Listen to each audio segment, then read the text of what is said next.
Buenos días al público que nos sigue en nuestras redes sociales y en nuestra página web. Quienes hacemos Sport Cultural, les damos una especial bienvenida a este último día, al quinto día del Festival Vista Previa Online. Ha sido una semana de mucho aprendizaje, hemos tenido invitados especiales que nos han dado realmente unas microclases muy interesantes. Ha estado lleno de emociones con respecto a nuestros participantes y se ha notado mucho el compañerismo entre los concursantes de las 10 universidades de educación superior de todo el país que han participado. También se ha visto el compañerismo entre profesionales del sector audiovisual y conversaciones con el sector empresarial para contribuir al desarrollo de nuestro país en torno a la economía naranja y el sector audiovisual. Esta mañana tendremos la última de una serie de 8 microclases en torno a la producción y distribución de contenidos. Si se han perdido las microclases anteriores, no se preocupen, porque las encontrarán en nuestra página web www.festivales.spol.edu.es. Y pues antes de empezar esta jornada, quiero aprovechar para invitarlos a ver la premiación esta noche. Nuestro jurado conversará sobre las propuestas audiovisuales que han visto de diferentes universidades del país y también se entregarán los premios, por supuesto, a los mejores trabajos en categoría cortometraje documental y ficción. Así que con esto, pues yo doy paso a Federico Cuele, mentalizador de la línea editorial y productor del Festival Vista Previa 2020, para que nos hable de nuestro invitado de esta mañana. Federico, buenos días. Gloria, muchas gracias, muy buen día. Gracias también a todas las personas que están detrás de estas pantallas viéndonos y a aquellos que han estado siguiendo el festival en todos estos días, escribiéndonos con sus comentarios, con sus observaciones, con su participación. La verdad es que es muy lindo ver cómo el sector forma parte también de estas iniciativas, de estas gestiones que estamos haciendo y que nada, yo creo que eso es una muy buena señal. Así como es una muy buena señal tenerlo en este momento a Raúl Carchi, comunicador social, redactor y crítico de cine.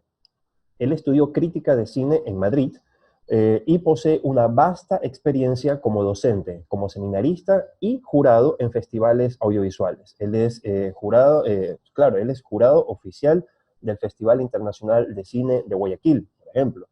Ha escrito también numerosas reseñas en diarios, revistas y blogs, tanto a nivel nacional como internacional. ¿Con qué nos va a iluminar hoy día Raúl? Raúl nos va a plantear esta pregunta: ¿cómo hay que analizar una obra audiovisual? Estamos frente a una serie, una película, un cortometraje, un videoclip, cualquiera de todas las opciones que hay dentro del paraguas audiovisual. De pronto, unos personajes hacen que cosas sucedan. Hay escenas, hay acciones. Surge entonces la duda.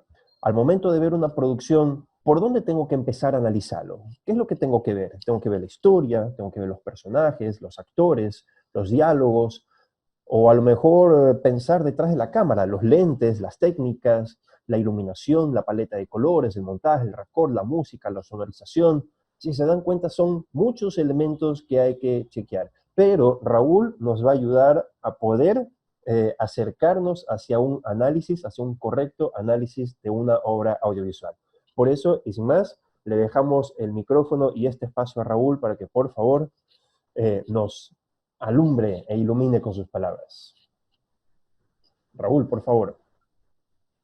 ¿Cómo estás, Fede, Gloria? Muchas gracias por la invitación, nuevamente por la invitación. Bueno, ¿cómo analizar una obra audiovisual? Primero tenemos que pensar en que hay dos tipos de cines, ¿no? El cine palomero y el cine que requiere de un análisis más profundo, ¿no? Sin desprestigiar al cine comercial, por así decirlo, entre comillas, ¿no? Cuando vamos al cine, o vamos a entretenernos, o vamos a analizar una película, ¿no? Entonces ahí es cuando diferenciamos las películas que son con directores contratados, como Michael Bay y Roland Emmerich. Roland Emmerich, el director de Día de la Independencia, o Michael Bay, director de Armageddon, que a pesar de todo, Michael Bay tiene su estilo, ¿no? más o menos como que le dejan aplicar su estilo, ¿no? Y tenemos el cine de autor, que vendría a ser Kubrick, Scorsese, que no necesariamente ellos realizan sus guiones, pero tienen la potestad de elegirlos, elegir sus ideas, elegir sus guionistas, elegir casi todo. O sea, los estudios les dan, o les daban en este caso, Kubrick ya está muerto, les daban rienda suelta para que ellos elijan a su gusto, ¿no?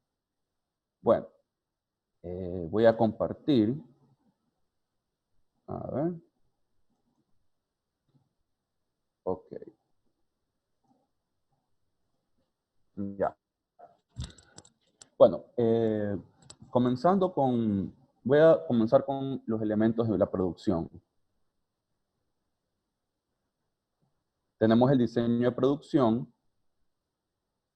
y la fotografía. El diseño de producción primero. Aquí tenemos al diseñador de producción. El diseñador de producción decide el aspecto que tendrán los escenarios por medio de bocetos, dibujos y storyboards. Son los que ellos diseñan, claro, de acuerdo a lo que el director les pide. Ellos diseñan, por ejemplo, las criaturas. En Harry Potter, por ejemplo, las criaturas, todos estos duendes y todos, los escenarios, todo eso es parte del diseño de producción, con sus diferentes departamentos, ¿no? Existen varios equipos que se dedican a la escenografía, como estoy diciendo, hay varios departamentos. Cada uno lo lidera un director artístico que se encarga de mantener la estética del diseñador de producción. Dentro de la fotografía, aquí es una imagen de la película Manhattan.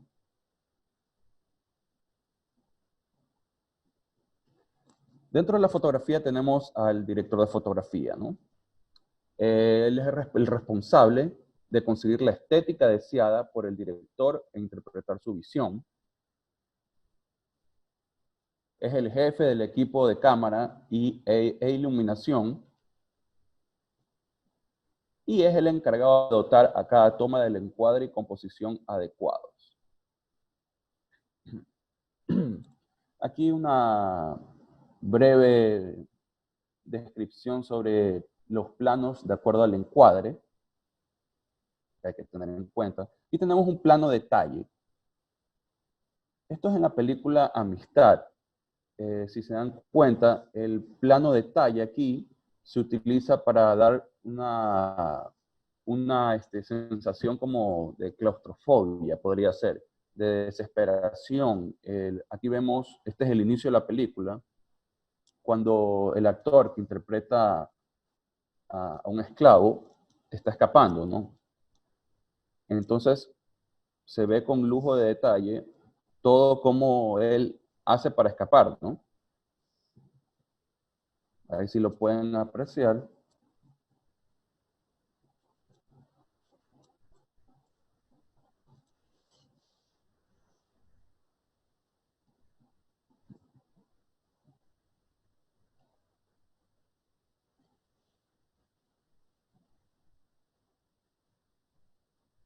Cómo con detalle se ve el sudor, todo. O sea, todo eso hace que nosotros sintamos de la desesperación del personaje, ¿no?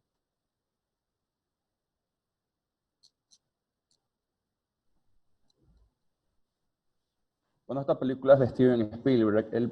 Él ha trabajado con el mismo director de fotografía desde La lista de Schindler.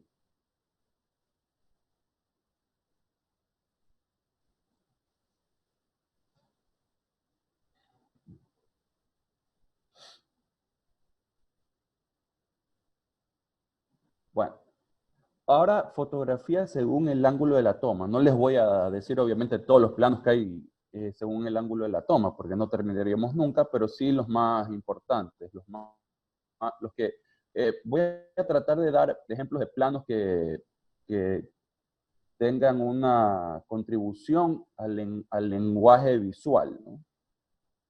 Por ejemplo, aquí es una escena de una película de Wes Anderson. Esto es un plano picado.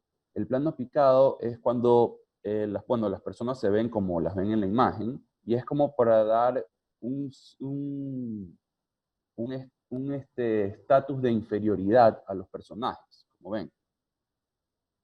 Y el contrapicado, que vendría a ser lo opuesto, es para dar superioridad a los personajes que están, a los elementos en la pantalla, ¿no? Como ven, esta es una escena de Seven, los 7 pecados capitales. Bueno, de ahí aquí hay otros ejemplos, de acuerdo al movimiento de cámara. Siempre cuando vean una escena así, que la cámara sigue perfectamente al elemento, al personaje, ¿no? Es un Steadicam, es una cámara que está amarrada a la cintura del personaje. Puede ser que está amarrada en la parte de adelante o en la parte de atrás del personaje. Esta es una escena de Requiem for a Dream. Este recurso ya lo están utilizando las películas ya más comerciales, ¿no? De hecho, en Hangover 3 utilizan este Steadicam.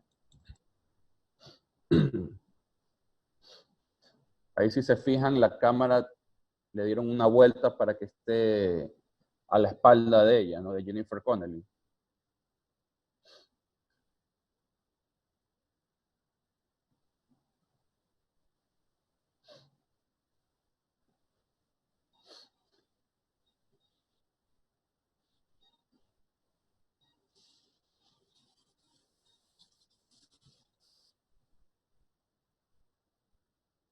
Bueno, ahora voy a hablar un poco de Stanley Kubrick, ya que es un director del grupo de directores de cine de autor, ¿no? Y es uno de los más, de las influencias más fuertes de los directores actuales, ¿no? Aquí tenemos un plano que se llama traveling de descubrimiento. Esto es cuando la cámara sigue al personaje, al elemento que está en el plano, y sirve para descubrir algo. O sea, uno sabe, bueno, ahora ya uno sabe porque ya se ha utilizado mucho, uno sabe que algo va a aparecer, algo te va a asustar o algo.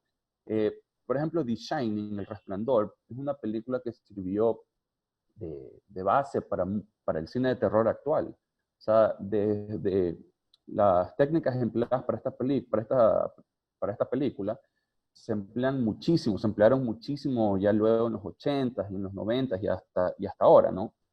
En las películas de subgénero slasher, estas películas del asesino en serie que mata adolescentes, como vendría a ser Viernes 13, Halloween, y todas estas películas,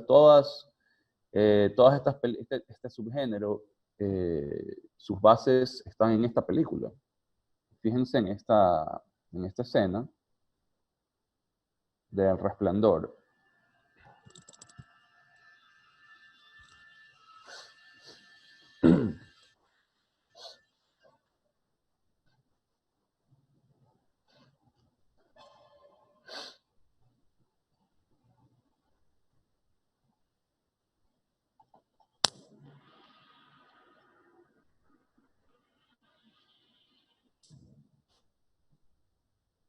Otra cosa bastante importante en el cine de Kubrick es su simetría. Si se fijan, está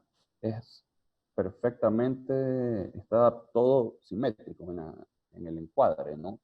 Vemos que, bueno, las chicas, que son el centro de atención, las niñas, están en el medio al igual que el niño, ¿no?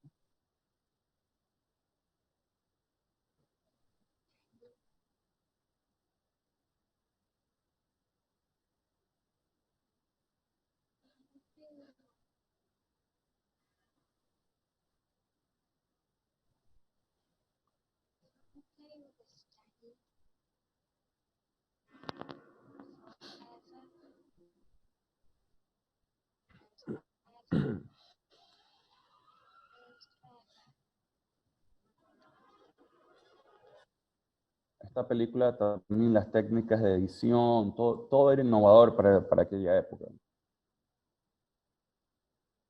Bueno, aquí también hay otra técnica de cámara que Kubrick implementó y que fue pionero prácticamente, que es el traveling retro y el traveling avant. El traveling retro es cuando la cámara va en retroceso, dando una sensación como de persecución, ¿no? De sentirse acorralado. Luego tenemos el traveling avant, que es todo lo contrario, ¿no? Aquí está en este ejemplo del Resplandor.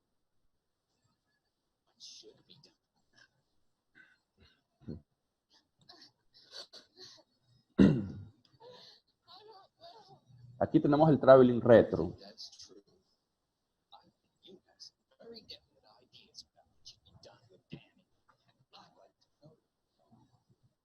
Y el avant es cuando se ve a Shelley Duvall, que es cuando la cámara avanza, ¿no?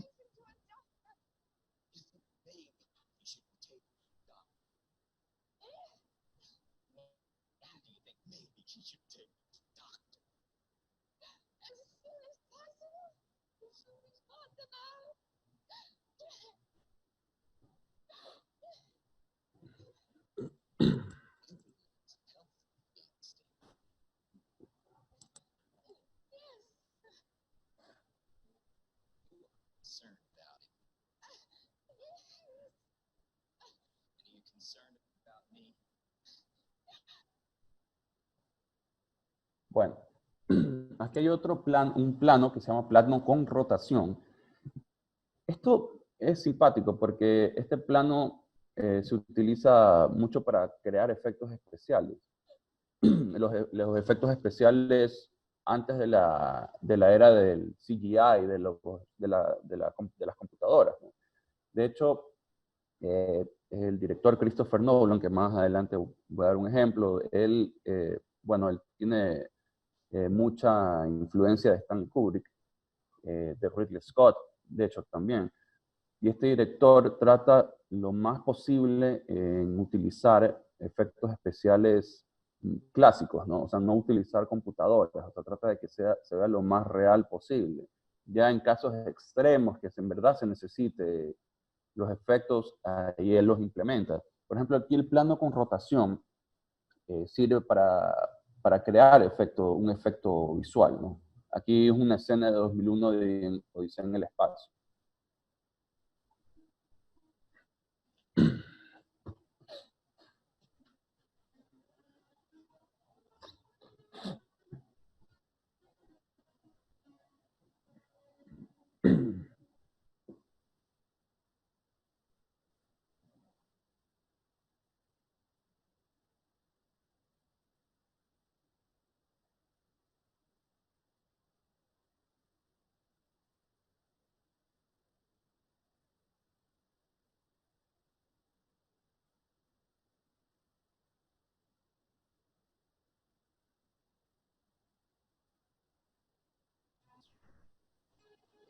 Ahí fíjense cómo la cámara es la que rueda, ¿no? Más no los personajes, obviamente, ¿no? Aquí hay un ejemplo. Aquí se ve en la parte de arriba, se ve la imagen que es la imagen de la película, y en la parte de abajo la real, ¿no?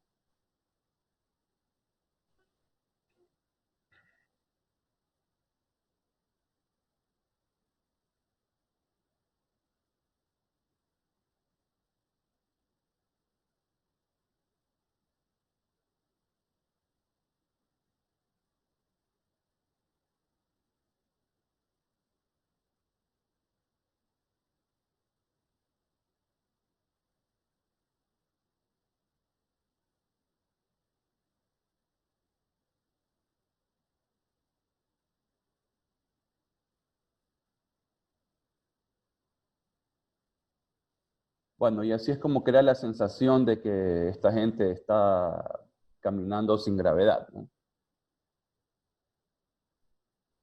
Bueno, Kubrick también, bueno, tenemos la regla de los 180 grados, ¿no?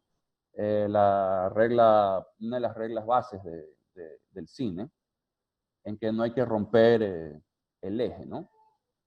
Si el sujeto A viene caminando por la izquierda y el sujeto B por la derecha, no puede la cámara irse del otro lado, ¿no? O sea, ponerse hacer que el sujeto B pareciera que está caminando desde el lado izquierdo, porque uno rompe el eje, ¿no?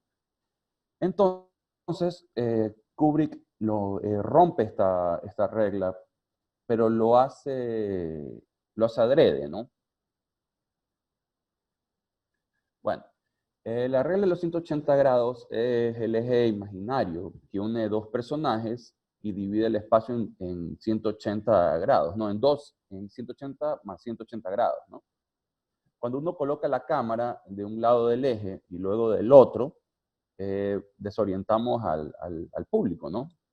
Y aquí se produce el salto de eje. Aquí hay un ejemplo en El Resplandor y van a notar lo que hace Kubrick, que él lo hace, es como para dar una sensación como de, como que no están bien las cosas, como que para confundirnos, como que, porque de por sí es lo que está pasando en la escena es algo casi imposible, ¿no?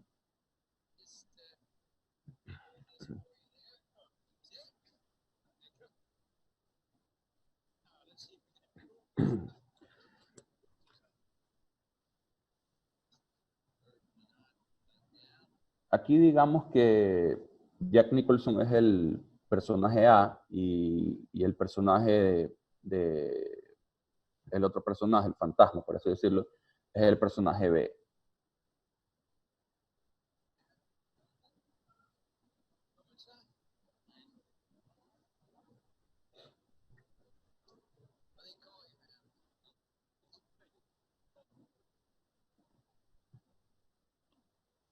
Ah, ay, perdón, me salté.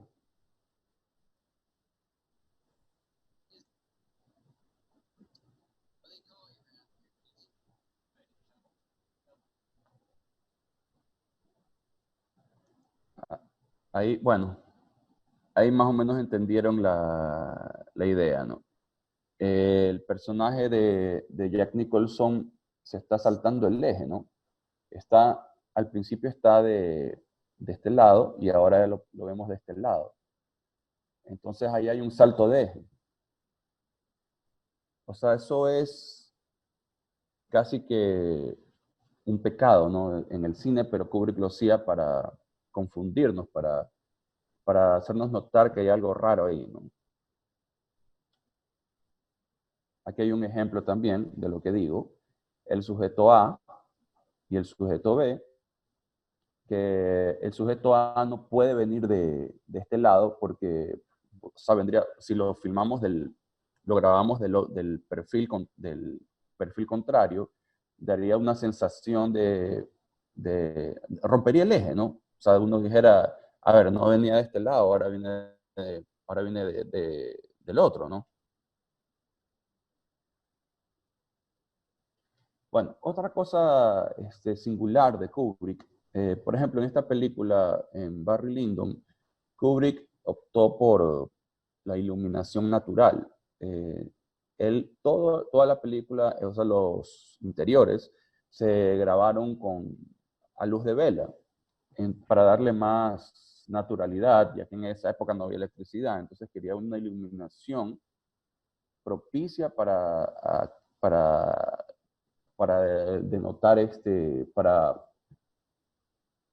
para aquella época, ¿no? Entonces quería que sea lo más natural posible, lo más real y natural, ¿no?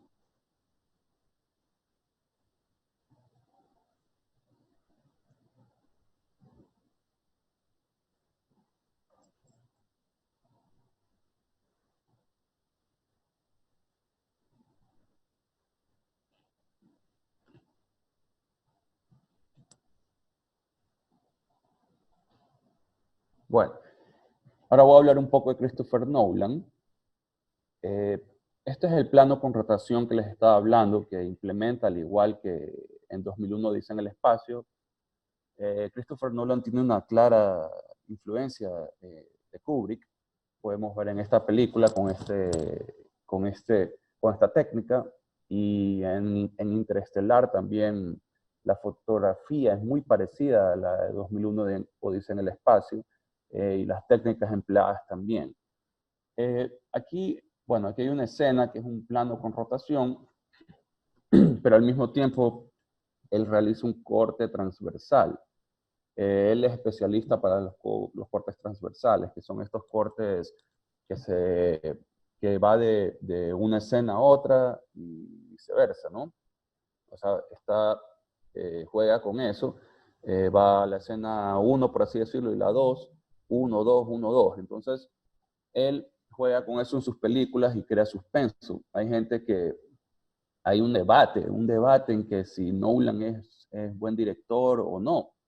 Dicen, las personas que dicen que no es un buen director, dicen que engaña a la gente o sea, que la gente piensa que es buen director, pero es una sensación que da la gente con la edición que él realiza. Esta, que esta edición crea ese suspenso, lo mismo que podemos ver en Dunkerque. Entonces, que de hecho ganan Oscars a la mejor edición, las películas de él, más no a mejor película u otros premios, ¿no? Entonces aquí me parece, el ejemplo de esta escena me parece perfecto, porque aparte de implementar el plano con rotación, implementa la técnica de edición, el corte transversal, ¿no? Y el corte transversal lo realiza de una manera, es como que súper recursivo. O sea, porque o sea, no hay mejor momento en la película para utilizar este corte. Ya van a ver por qué.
El por qué digo que lo implementa de una manera perfecta es porque aquí el corte transversal, aparte de servir como edición, ¿no?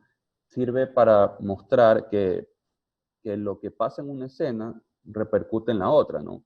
Eh, los que vieron esta película, bueno, saben la temática y saben que lo que ocurría, ellos iban en un auto y iban dormidos, soñando, ¿no? Por así decirlo. Entonces lo que ocurría en el carro repercute en lo que pasa en el sueño. Entonces si se movían en el carro, en el sueño se movían, por eso se ve que caminan por las paredes y todo esto. Entonces, por eso digo que el corte transversal está muy bien utilizado como un recurso, ¿no? Este, y bueno, y también se implementa el plano con rotación para los efectos de que caminen por las paredes, por el techo, ¿no?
O sea, un mejor pretexto para realizar un corte transversal no he encontrado en el cine, ¿no?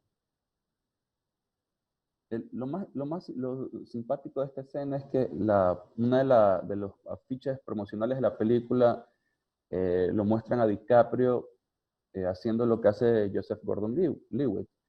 Pero DiCaprio no sale en esa escena, sino que era obviamente el protagonista, y esta escena es cumbre, es emblemática, entonces él tenía que estar figurando en esa escena, pero en el afiche, pero no sale en esa escena, no daba, el guión no daba para que él esté dentro de esa escena, ¿no?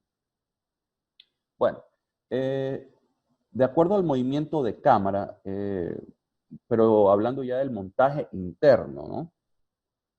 Tenemos el montaje externo, que es el que se realiza en postproducción, y el montaje interno, que se realiza en el curso de la grabación, cuando uno está filmando la película, ¿no?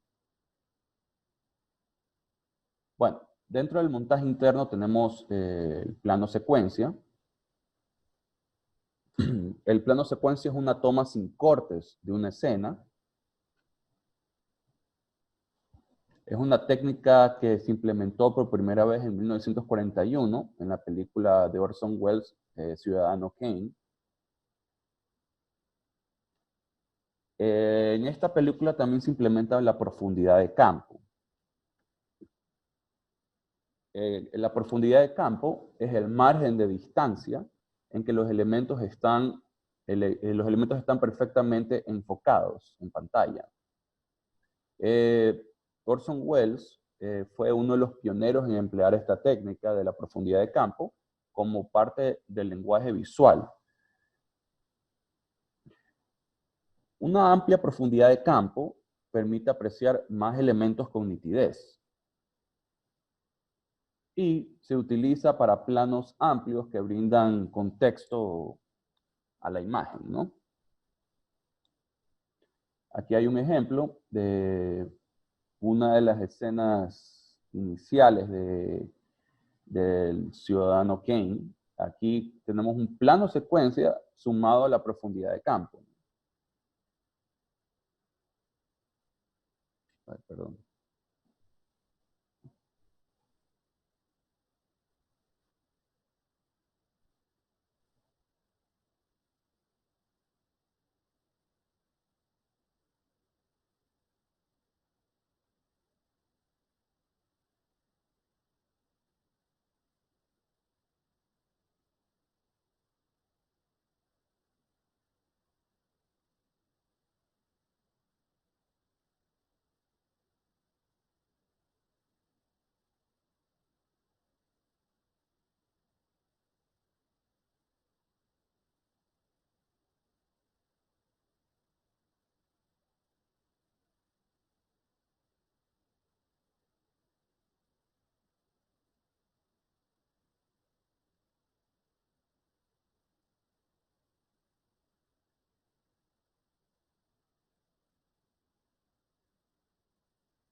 Si se fijan, aquí hay una gran profundidad de campo. Podemos ver al personaje de Kane detrás en la ventana, así como sus padres y bueno, y la persona de acá. Entonces, lo que nos quiere decir Wells es que todo es importante ahí. Cuando hay una gran profundidad de campo es porque todo es importante. O sea, las cosas no se ven solo porque se ven. O sea, es por algo que quieren ser visualizadas.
Bueno, si se fijan, es un plano secuencia tan largo como se podía hacer en aquella época, ya que en aquella época no utilizaban cintas, ¿no? Y las bobinas de película, y no daban para mucho tiempo, a lo mucho tenían 10 minutos de grabación, ¿no?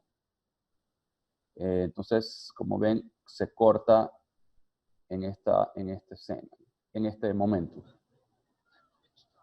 Al momento de que ella abre la ventana, hacen la edición, ¿no? Dentro de lo que llamamos el montaje interno.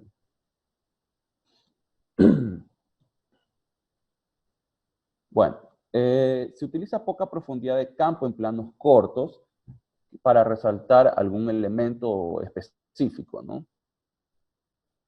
Aquí hay un ejemplo de una imagen con poca profundidad de campo. Aquí estamos resaltando el perfil del niño jugando béisbol, y el fondo no lo vemos porque no es importante para el fotógrafo, ¿no? En un video.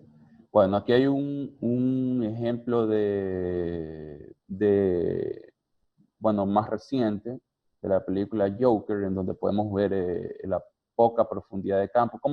De hecho, esta escena juega mucho con la poca y la mucha profundidad de campo, ¿no? De acuerdo a lo que el director de fotografía y el director de la película querían expresar, ¿no?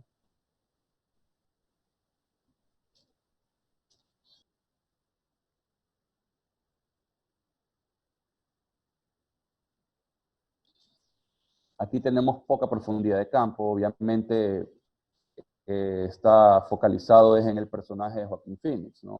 En el Guasón, el Joker.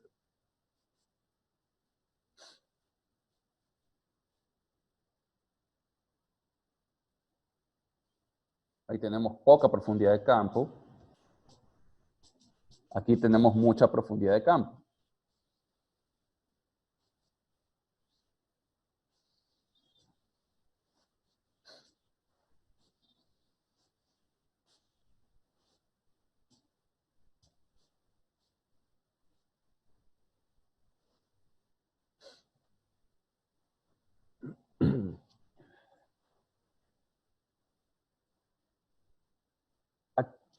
Perdón.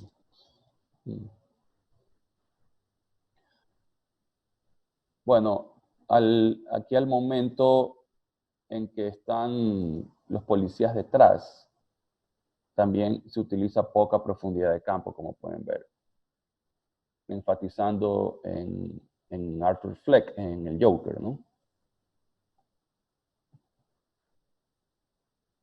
Bueno,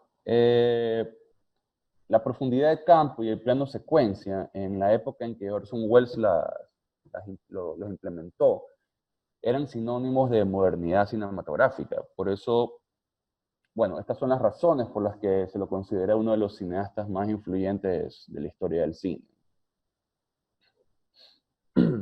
Bueno, aquí tenemos a Emmanuel Lubezki. Emmanuel Lubezki es uno de los directores de fotografía más premiados en la actualidad. Es uno de los mejores, más innovadores. Bueno,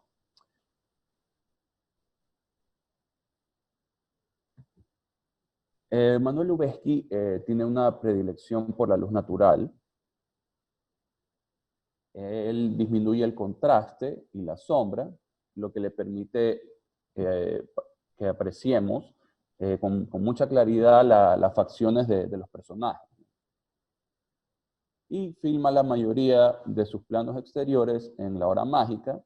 De hecho, la hora mágica es en dos momentos del día, que es antes de que salga el sol o entre la puesta de sol y la noche.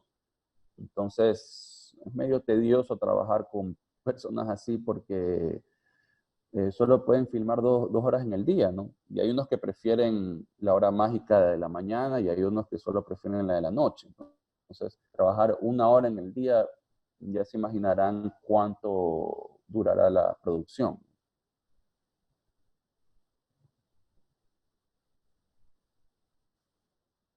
Bueno, Emmanuel Lubezki tiene una gran influencia de Terrence Malick, ya que trabajó con este director en 5 de sus películas, en El Nuevo Mundo, luego en El Árbol de la Vida, Into the Wonder, en Night of Cups, y después al último en Song to Song.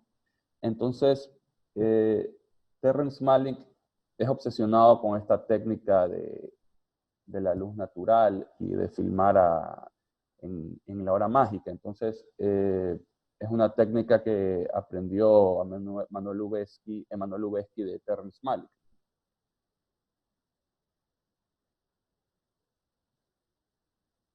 Bueno, otra característica de Lubezki son sus planos secuencia con técnicas de montaje invisible dentro del montaje interno, ¿no? Aquí hay un ejemplo. Esta es una escena en la que él hizo la fotografía, es también director de fotografía predilecto de Alfonso Cuarón.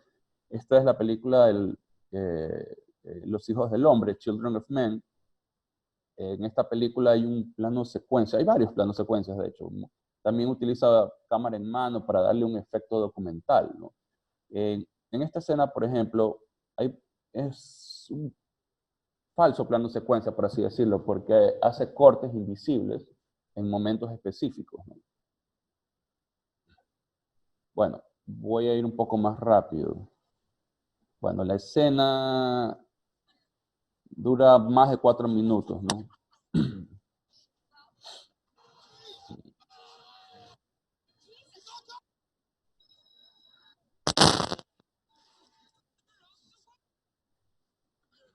Bueno, pero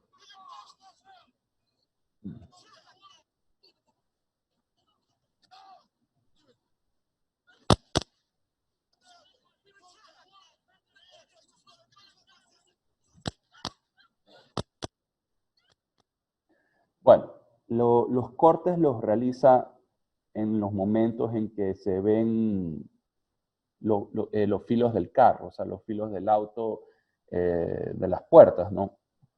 Entonces, ahí es donde él esconde los cortes.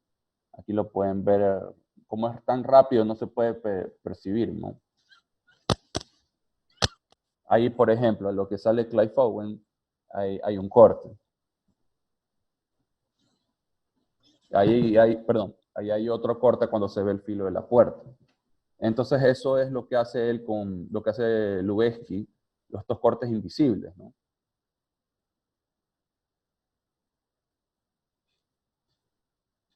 También implementa la profundidad de campo. Como vemos, aquí hay algunas escenas del Renacido, por la que ganó el Oscar también a fotografía. Aquí en el Renacido, él utiliza la profundidad de campo, ya que la naturaleza forma parte del contexto. La naturaleza aquí es un personaje más, ¿no? Como ven aquí, utiliza una gran profundidad de campo.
Bueno, en esta película él utiliza profundidad de campo, o sea, una gran profundidad de campo, inclusive en los primeros planos, sacrificando así la belleza, por así decirlo, del rostro del actor, ¿no?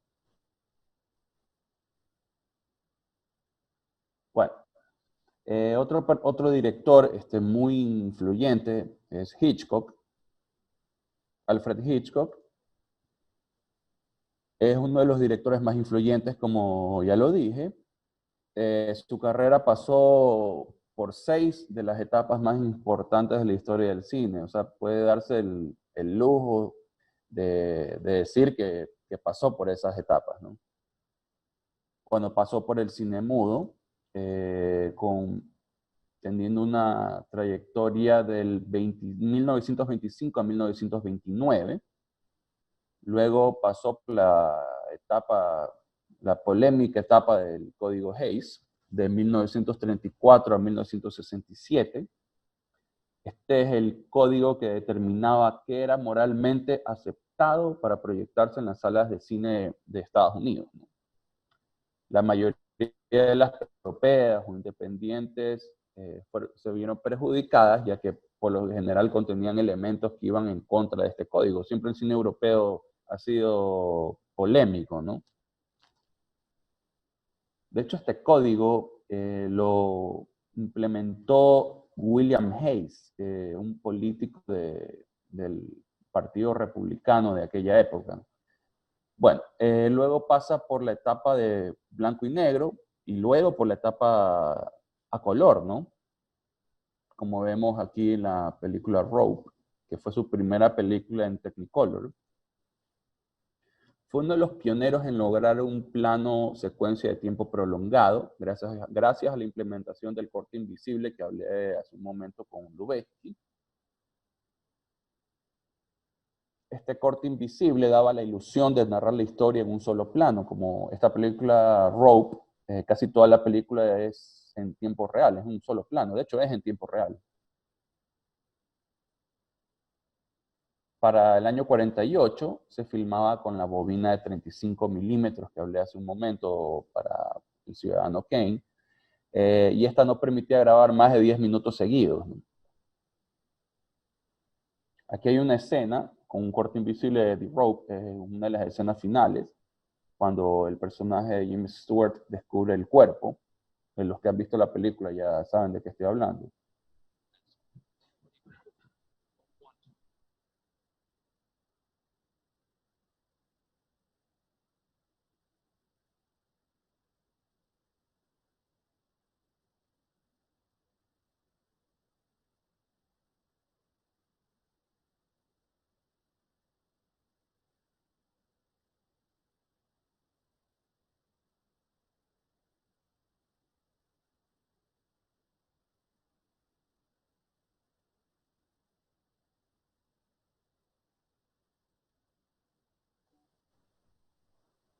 Bueno, en el momento que él abre el cofre, por así decirlo, aquí se pone la pantalla oscura y justamente aquí es el corte invisible. Hitchcock utilizó la parte de atrás de los personajes, utilizaba todos esos recursos para ahí realizar sus cortes, ¿no? Bueno, luego Hitchcock pasa por la era de la televisión. De hecho, fue productor de 2 series. Del 55 al 62 hace la famosa Alfred Hitchcock Presenta. Luego del 62 al 65 hizo la hora de Alfred Hitchcock.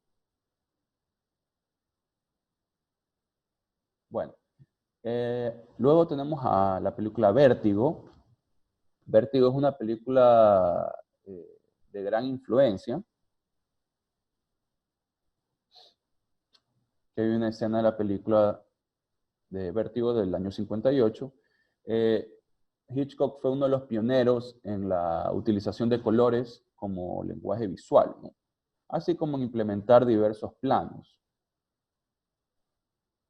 Utilizaba la técnica de los colores opuestos. Como ven, el personaje de King Novak representa está representada por el color verde, mientras lo demás es rojo, porque son colores que contrastan. Entonces, quieren enfatizar en el personaje de ella, ¿no? Aquí tenemos el ejemplo.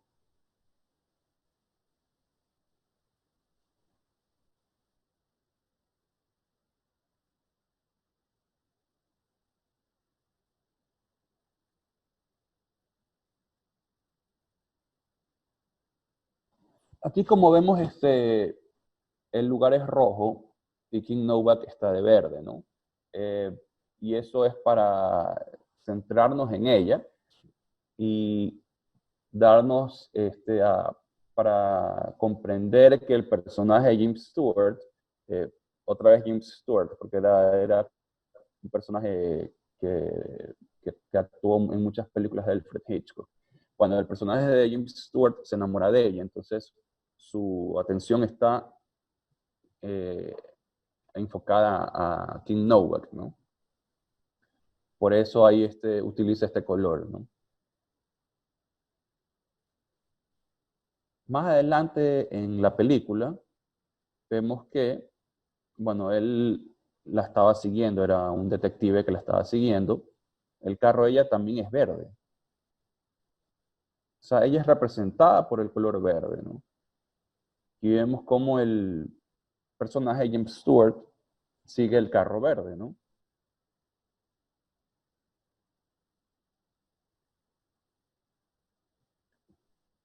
Bueno, luego King Novak trata de suicidarse y se tira al río y James Stewart la rescata, ¿no? Y la lleva a su casa y la cambia de ropa y todo, ¿no? Y cuando ella está en la casa de él, ella está de color rojo, mientras James Stewart está de color verde. Eh, Esto es para hacernos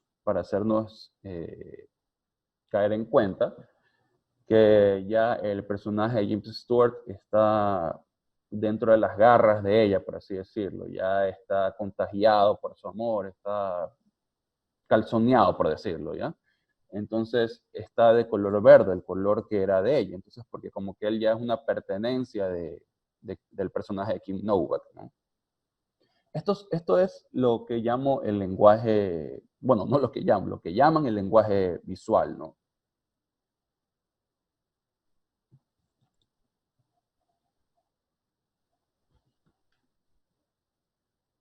Bueno, y también en 1960 hace, bueno, la famosa Psicosis, que hay algo que me gusta mucho de esta película, es el efecto sorpresa. Utiliza planos que, les voy a dar un ejemplo. Aquí hay un ejemplo de Psicosis, de una escena de Psicosis en que, de hecho, la de arriba es la versión del 60 de Hitchcock y la de abajo es la versión de Gus Van Sant del 98. ¿Y por qué pongo este video con pantalla dividida? Es porque me parece simpático que Gus Van Sant, que es la única persona que ha hecho un remake, pero, pero exactamente, o sea, copió el guión de la película de Hitchcock, exacto. O sea, la película de Gus Van Sant es ver la película de Hitchcock a color y con otros actores. De ahí es exactamente el mismo guión.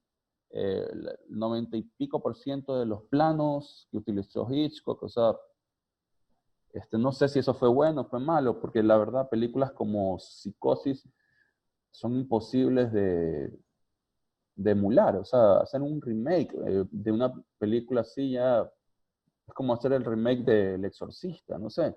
Entonces quiso hacerla igual para respetarla, ¿no? Entonces, pero quizás esas películas no hay cómo volverlas a hacer, ni así la hagas igual o así la hagas diferente, siempre te van a encontrar como que el pero, ¿no? Bueno, aquí vemos que la escena es exactamente igual.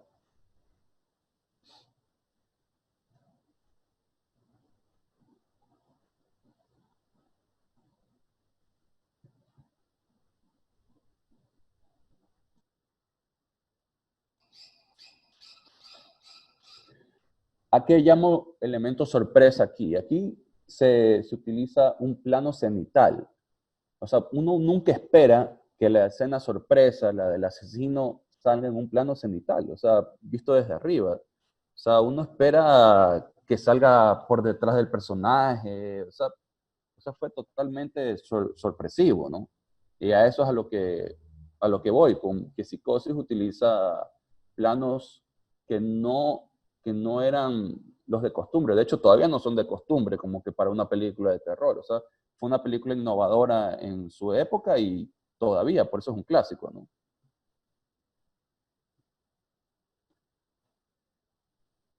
Bueno, otro elemento del cine de Hitchcock es el MacGuffin. El MacGuffin es una excusa argumental que motiva a los personajes y el desarrollo de la historia, pero carece de relevancia en la trama. Por ejemplo, en Psicosis, el dinero que roba el personaje de Janet Leigh, eh, o de Anne Heche en el remake, eh, lo, ese es el motivo, lo que conlleva a los sucesos, ¿no? Que son los importantes, ¿no? Y eso es el MacGuffin, o sea, es una excusa argumental. Ella roba el dinero y al robar el dinero hace que ella caiga en las garras de Norman Bates, que vaya al hotel, al Bates Motel, ¿no? Bueno, este término fue aplicado por Angus MacPhail, que era el guionista de costumbre de Hitchcock en la mayoría de sus películas, y fue adoptado por el mismo Hitchcock, el término. Bueno, luego tenemos aquí a Paul Thomas Anderson.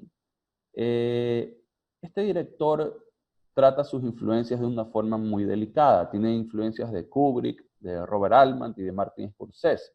Él se caracteriza porque sus películas retratan la vida de alguna familia a través de los años y de fondo está la historia de los Estados Unidos, no como pretexto.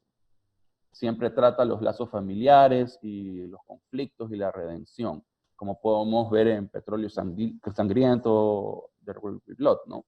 Eh, Boogie Nights, Boogie Nights, bueno, era una familia, eran amigos, ¿no? Pero eran como una familia.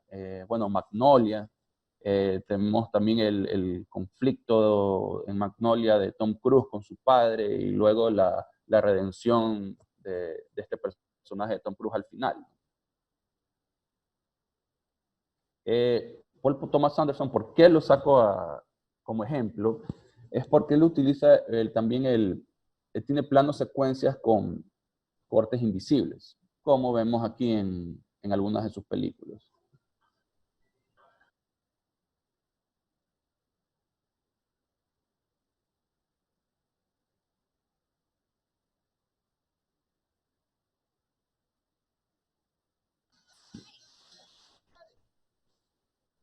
Bueno, aquí como él opta por los movimientos rápidos para esconder los cortes, como pueden apreciar.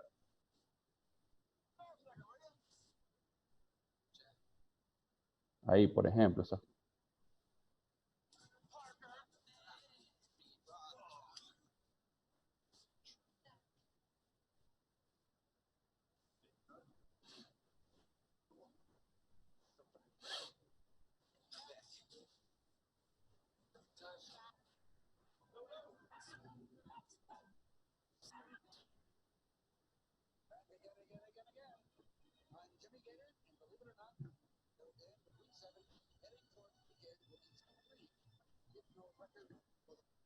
Bueno, y por último, hablando de Paul Thomas Anderson,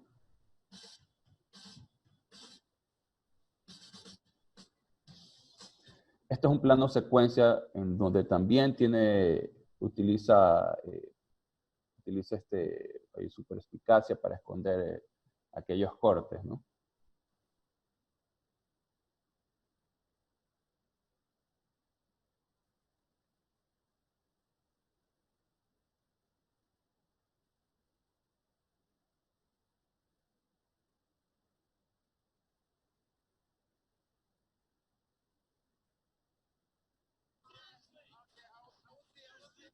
A ver, el plano es largo, por eso lo adelanto manualmente.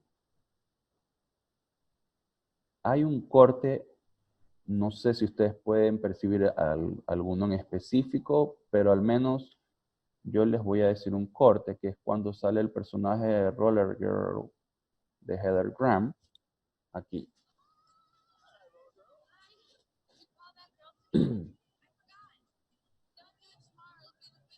Ahí. Bueno, ahí les puedo decir que hay un corte. Bueno, dentro de los diferentes usos de colores, porque los colores sirven también como lenguaje visual. Bueno, los colores son manejados con pinchería, por así decirlo, entre el director de fotografía y el diseñador de producción, ¿no? Porque el diseñador de producción puede utilizar para sus escenarios ciertos colores y el director de fotografía con su iluminación puede dar otros colores, puede utilizar luces rojas, por ejemplo, en una película de Darío Argento, ¿no? Bueno, dentro de los colores hay el uso de colores pasteles. Por ejemplo, aquí tengo un ejemplo de El joven manos de tijeras, Edward Scissorhands, de Tim Burton. Esta película del 92. Aquí, como vemos, los personajes viven en este barrio, ¿no? Con colores pasteles y todo que denota algo como de perfección, felicidad, ¿no? Cuando el personaje de Diane West va a ofrecerles los productos que ella vendía a Eduardo, a Edward, al personaje de Johnny Depp, entra en este ambiente inhóspito, ¿no? Oscuro. Entonces se ve cómo los colores oscuros absorben el color pastel de ella, como que está ella en un mundo que no es el de ella, ¿no? Y se ve ese contraste.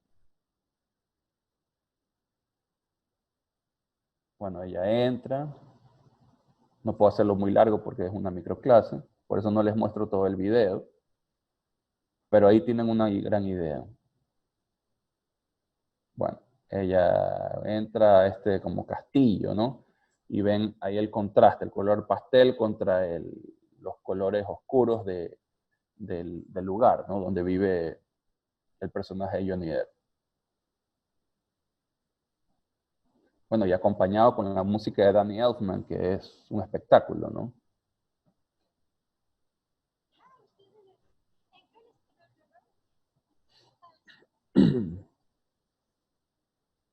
De hecho, si se fijan también la escenografía el castillo es bastante, los techos son altos y todo, y ella se la ve pequeña, ¿no? Entonces, eso también da otro contraste, ¿no? Como que ella es algo pequeño dentro de ese mundo macabro y nuevo, ¿no? O sea, como le da como que alude a que ella es débil dentro de ese mundo, es algo inocente, ¿no? De aquí hay la saturación segmentada, que es justamente para resaltar en algo, ¿no? ¿Qué es lo que pasa en la película En la lista de Schindler?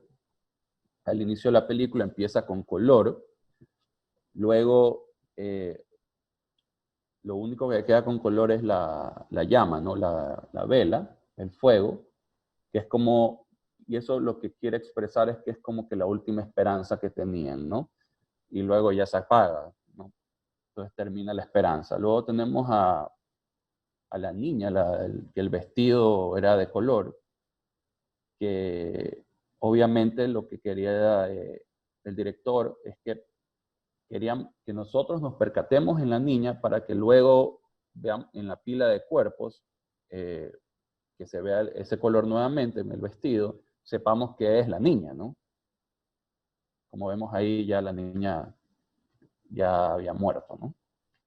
Luego, al final de la película, otra vez vuelve el color. Es como que vuelve la esperanza, ¿no? Y de hecho, ya toda la película se pone colorida, ¿no? Y están ciertos personajes reales que todavía que sobrevivieron, ¿no? Que todavía vivían para aquella época, personajes reales en los que se basó la película, ¿no? De ahí, aquí hay esta película, Pleasantville se llama, una película de un chico que era fanático de una serie de los años 50, estas típicas series americanas, y él se mete dentro de esta serie, ¿no? Y esta serie era en blanco y negro. Y era una serie muy inocente, muy al estilo de Brady Bunch y todo eso, ¿no?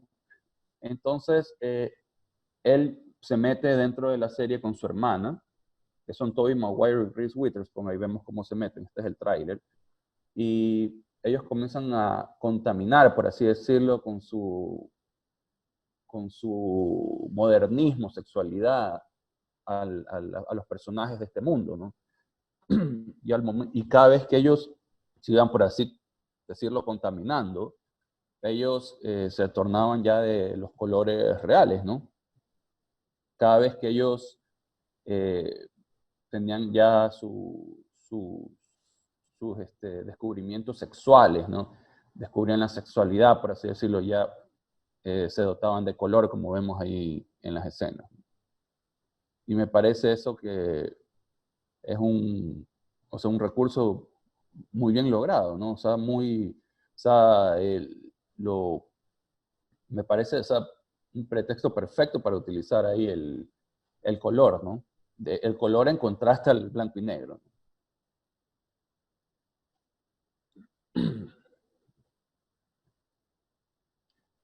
Bueno, no sé si tenga tiempo, pero me paran cuando ya se acaba el tiempo, no hay problema. Tengo luego al director David Fincher, que también vale la pena nombrarlo. De los directores actuales es uno de los mejores en mi opinión. Él aplica muy pocas veces la cámara en mano. De hecho, aquí en esta escena de Seven, de los 7 pecados capitales, él aplica, como ven ahí, utiliza trípode. Pero al momento en que el personaje de Morgan Freeman descubre que en la caja está la cabeza de Gwyneth Paltrow, la esposa del personaje de Brad Pitt, cambia a cámara en mano, ya van a fijarse.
Bueno, lo que les quiero decir es que si se dan cuenta, en los planos en que se ve a Kevin Spacey, el personaje de Kevin Spacey, esos están hechos con trípode. Mientras que los planos que están hechos con Brad Pitt y Morgan Freeman están con cámara en mano. Entonces lo que David Fincher quiere decir ahí es que el personaje de Kevin Spacey tiene el control, por eso es que está con trípode, todo estático. Mientras que los personajes de Brad Pitt y Morgan Freeman llevan la desventaja, entonces por eso están con cámara en mano.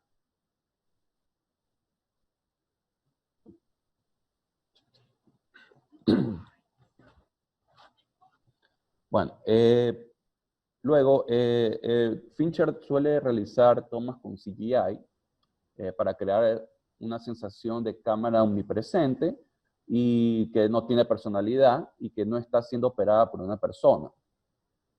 Aquí hay un ejemplo de Panic Room, la habitación del pánico.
Bueno, si se fijan ahí, esto es lo que les digo. Bueno, es un plano secuencia, pero hecho en computadora, ¿no?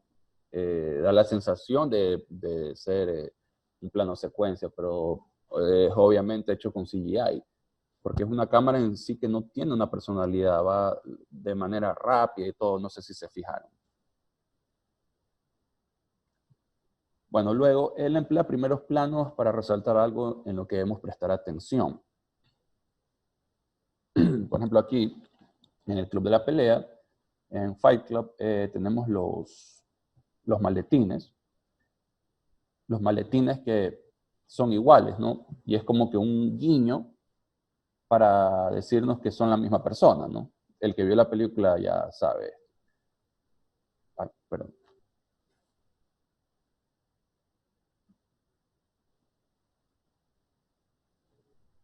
Bueno, aquí es en la película The Game, el juego, con Michael Douglas.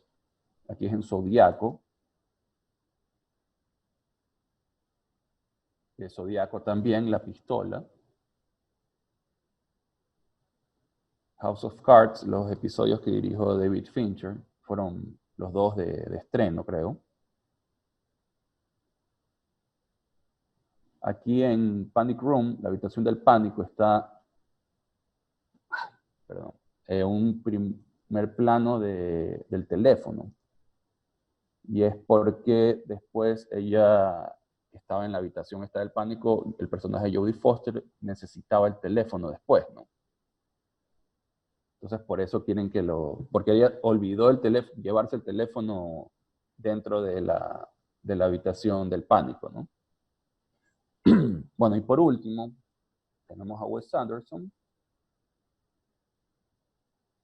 Wes Anderson, bueno, él realiza planos simétricos, igual que Stanley Kubrick, y jamás, de los jamases, usa cámara en mano. Bueno, también otra característica de él son estas tomas cortas, escenas cortas en sí, para enumerar eventos. Y la implementación de muchos colores pasteles. Hablando del Gran Hotel Budapest, una de las últimas películas de él, que es una de las mejores, en mi opinión, en esta película, si se fijan, hay tres etapas, ¿no? Hay la etapa en que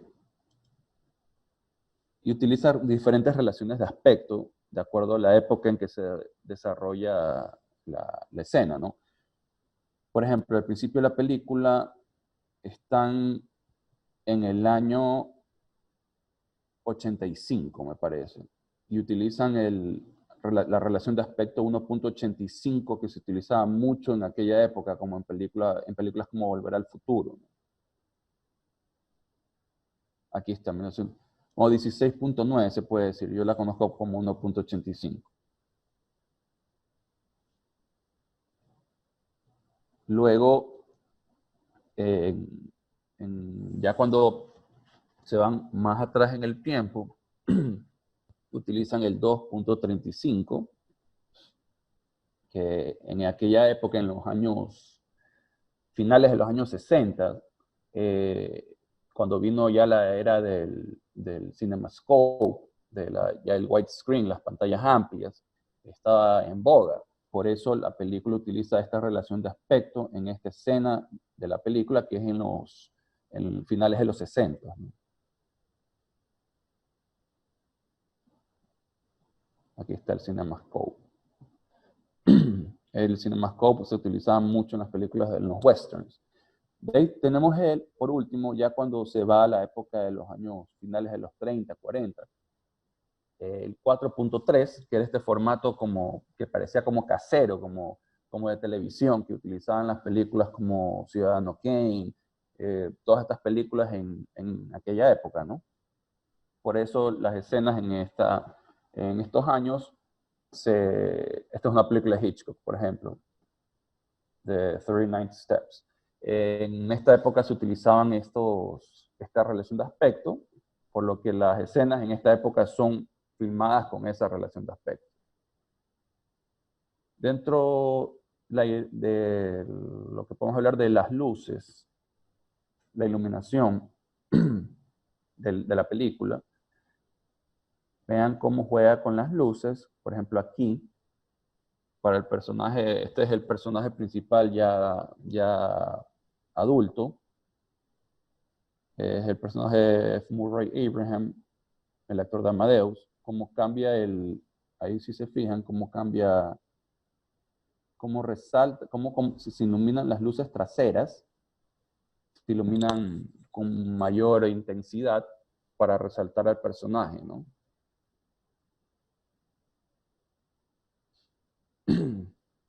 Y como para también decir que va a haber un salto de tiempo, va él a recordar algo, ¿no?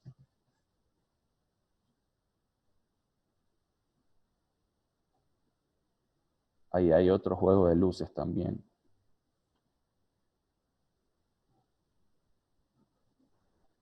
Luego aquí hay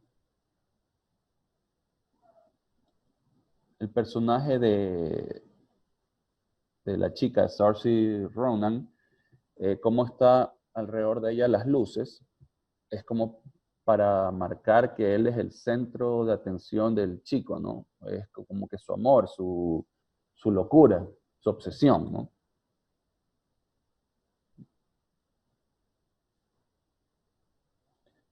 Luego al final utilizan el blanco y negro porque es un suceso triste, ¿no? La película no tiene un muy buen final, entonces por eso utilizan este blanco y negro, ¿no? No es un final feliz. Y el espacio y composición de la película también juega mucho en el lenguaje visual. Por ejemplo, el personaje de Ralph Fiennes, bueno, ya sabemos que utiliza la simetría Wes Anderson. El personaje de Ralph Fiennes, como vemos aquí, está en el centro. Él en el centro de la acción porque él es lo importante que quiere enfatizar el director. Él es el principal en esa escena, ¿no? En lo que pasa en esa escena. Asimismo como Adrien Brody es el principal en esta escena. O sea, es lo que él quiere, el personaje que lleva la escena, que lleva las riendas de la escena, es el que sale adelante o en medio. En este caso, Ralph Fiennes sale adelante, el otro personaje sale detrás porque no tiene mayor importancia en aquel momento, ¿no?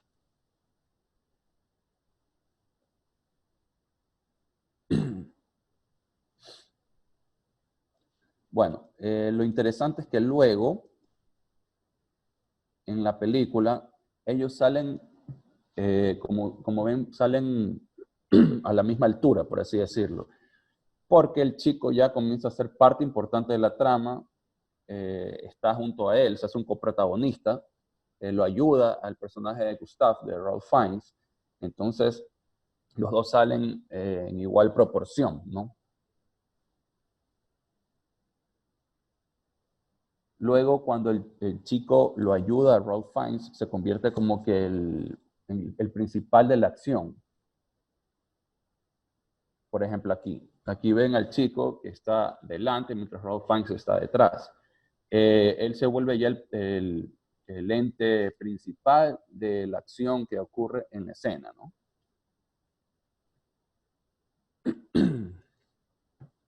Bueno, otra característica de Anderson es que sus escenas son totalmente coreografiadas, la mayoría, y las tomas son perfectamente sincronizadas. Aquí hay un ejemplo de esto y de la variedad de planos que utiliza en una sola escena.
Bueno, ahora sí, eso ha sido todo.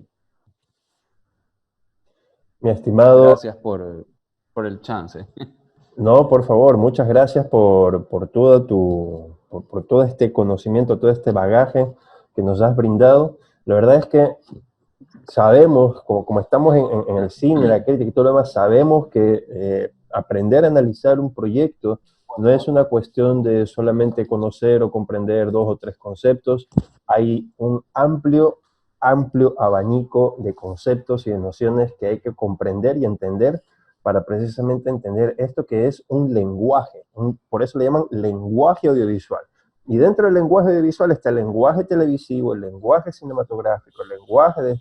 Y ahorita nos abriste el mate con estos tips, detalles y aspectos que tenemos que tener en cuenta cuando queremos acercarnos con cualquier obra. Aunque aquí principalmente reina el cine, pero el cine ha terminado alimentando todas las otras ramas del audiovisual, querrámoslo o no admitir. Pero en todo caso, mi estimado, excelente. Y en ese sentido, Gracias por la invitación. muchísimas gracias. Gloria. Sí, ha sido un gusto, Raúl. Que ya, bueno, Raúl Carchi es amigo del festival, el año pasado también lo tuvimos y fue un gusto, pues, y siempre estamos gustosos de poderte tener como un colaborador de Sport Cultural con todos tus conocimientos. Muchas Charla. también un futuro y pues cuenta también con Sport Cultural para cualquier cosa que sea necesaria para ti.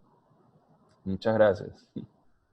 Queremos compartir también agradecimientos a nuestras otras personas que han hecho posible este festival, pero no sin antes invitarlos que en media hora tenemos el último bloque de cortos concursantes a las 12 del día. Lo pueden ver en la página web del festival. Tendremos para los cortos ganadores en las categorías de documental y de ficción, así que no se lo pierdan.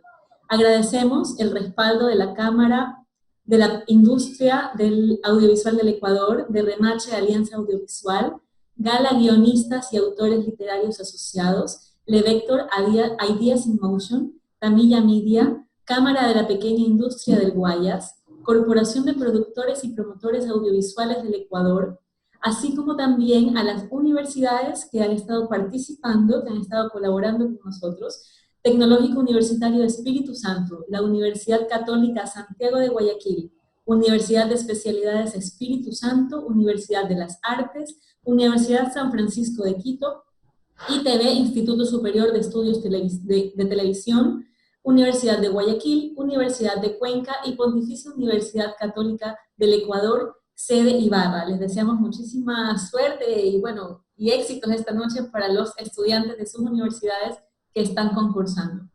Entonces, nos vemos más tardecito. Que tengan una buena tarde. Así es, muchísimas gracias nuevamente, Raúl, mi estimado, muy agradecidos por tu tiempo, por tu conocimiento y por estar aquí con nosotros. Y a todos los que están detrás de la pantalla, habiendo seguido... Un gusto siempre. Por favor.